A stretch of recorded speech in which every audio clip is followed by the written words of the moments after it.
So, para dito sa last example natin, para sa for loop, dito naman meron tayong water intake logger.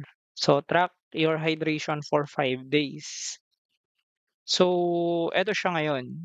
Ang condition natin kapag ang glasses mo is greater than equal sa 8, yung hydration status mo ay well hydrated ka.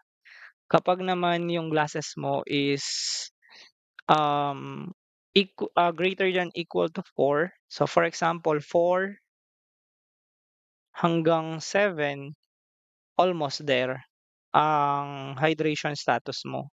Kapag naman lower than 7, for example 3 pababa,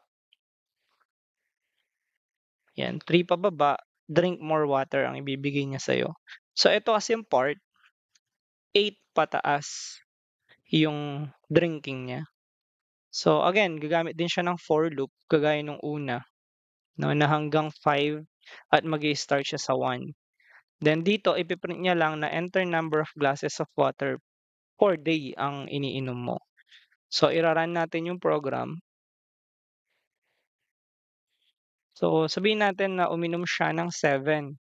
So yung 7 under siya ng almost there. So mapapansin niyo ayan siya. So try naman natin yung 8. So well hydrated ka. Try naman natin yung 3, 'no? So 3 naman tayo. So drink more. So 3 pababa, try natin 1, drink more siya. So ito yung last day natin kasi hanggang 5 lang yung sa for loop natin, ayan. Day is less than equal to 5, so lagay natin is 100. So ibibigay niya well hydrated ka, 'no? So hindi ka dehydrate kasi you are drinking 8 more than glasses a day. Okay? So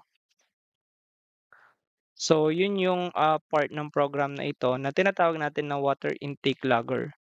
So same lang 'no kung paano ginagamit yung for loop. For iteration lang yun ng ating program.